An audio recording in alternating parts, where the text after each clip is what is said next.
There's a lot more to it than just picking a number. We're going to take off our seller hat and we're going to put on our buyer hat.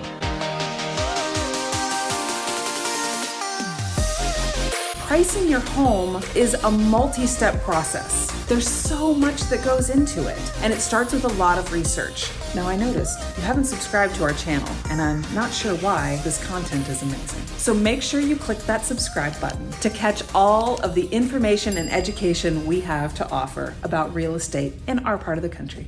When I hear that someone wants to sell their home, I immediately start digging into county records, old MLS listings, the neighborhood, and as much information as I can find to help us get a real true sense for what the market looks like and how we can best price that home to sell. The neighborhood has a lot to do with it. The timing has a lot to do with it. The history of the home has some to do with it. The condition of the home, of course. And so all of these things play into what we're looking at when we're looking at what the value of the property on the market is. And the seller's market that we're in today also plays a role. There's a lot more to it than just picking a number. There's a lot more to it than looking at the house 2 doors down that sold last month and what they sold for. That can be a piece of it. And a lot of folks ask, well, this is what such and such website says my home is worth. And to be honest with you, websites use a lot of different information on where they come up with their suggested price, but it's not the whole picture. I really want to look at the homes that have sold in your neighborhood, how homes are selling in the market in general, what things looked like 3 and 4 and 5 months ago when the last home sold in your neighborhood. But I also want to look at what's pending today. Our market has been a little bit like a roller coaster ride lately, and because of that, any given day can kind of feel a little different. So I really want to get a really great sense for what buyers are buying. And sometimes those pended properties can give us the best insight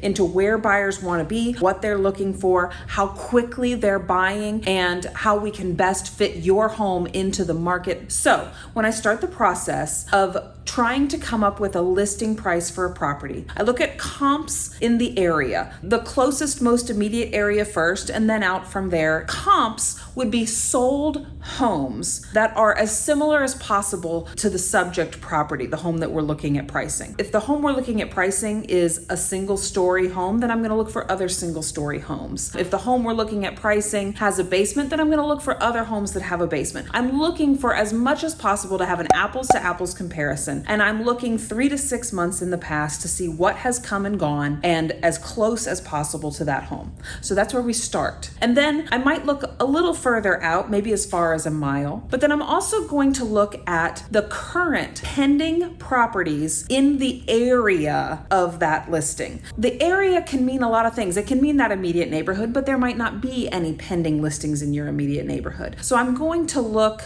at the general area from one major road to another major road within one central school district, kind of the area in the way that buyers are shopping for a home. Buyers don't typically say, I want to be in ABC neighborhood. Sometimes they do, but more often they say, we want to be in this part of the city, or we want to be in this school district. So we kind of broaden that a little bit. And then lastly, I'm going to look at what's active on the market. We're going to take off our seller hat and we're going to put on our buyer hat. And with the buyer hat on, we're going to look at what's available, what could a buyer go out and buy today, and how do we fit in? How do we become the most valuable property at our price point? How do we become the shiny penny? If we're not the best value on the market, then our buyer's going to choose another property. And so I really want to go back to the idea of value and comparing to the market as it stands today, what's active and available on the market, and where do we fit into that picture? I'll ask my sellers that very question. Step out of your role as the homeowner here for a second, put on your buyer hat, and look at the available properties in the area right now. How does your house match up to these? If you were buying in this part of town, would you choose your house if we priced it at $400,000? And at that price, is it the best value of all of the choices available? Or would this other house be a better value? Those are the kinds of questions that we want to ask ourselves when we're thinking about pricing our home. Because at the end of the day, marketing can only do so much. Marketing a property that isn't the best value is kind of just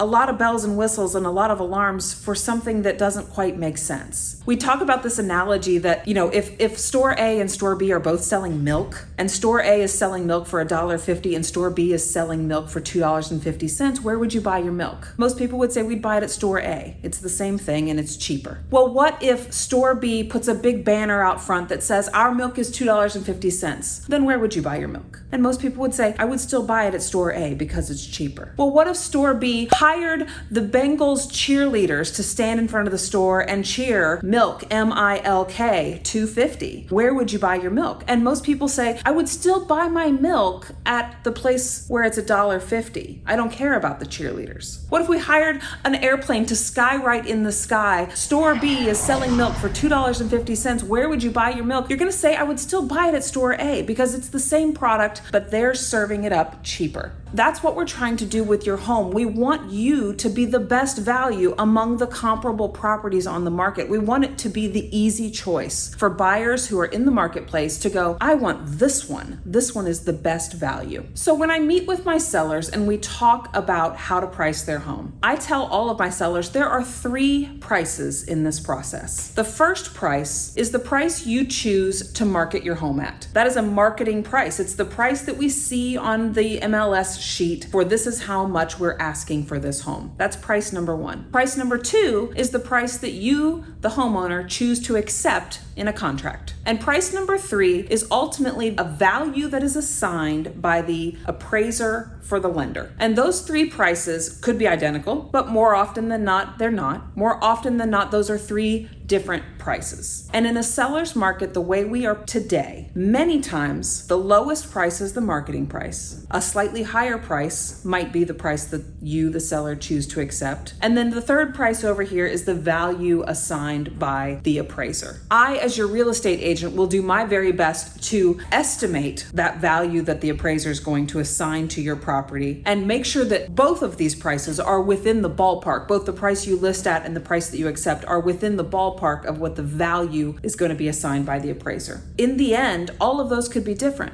There are some benefits to listing your home at a slightly lower price than you expect to accept. Benefits might include things like multiple offers. You might have multiple buyers interested in making offers on your property. And when multiple people are interested, they tend to bid each other up a little bit. And so that can be a benefit to you as the seller. The second benefit might be because there are multiple folks interested in your property, because it's such a shiny penny with such a great value, they might choose to waive inspections, the ability to ask for repairs to be done to the house, taking the home as is condition. They may be willing to raise or meet the appraisal value. They may be willing to close quickly, give you, the homeowner, possession in the house after closing. There are numerous sort of non-monetary things that the buyers may be willing to give in an effort to beat each other out. We hear the term bidding war all the time, and sometimes the bidding war is prices escalating over and over each other, but sometimes it's an effort to win up against the rest of the buying market. And the true winner is you, the seller, because when you have multiple buyers investing in your property, you just get to sit on the sidelines and choose which one looks the best to you. And that's why I mean that the marketing price and the price that you accept might end up being a little different, because the marketing price, just like marketing any good out there in the market today, is going to be the price to attract the greatest number of consumers. That's what the marketing price is. And the price that you accept on your contract is ultimately what you agree to sell for. This works right now in a seller's market. This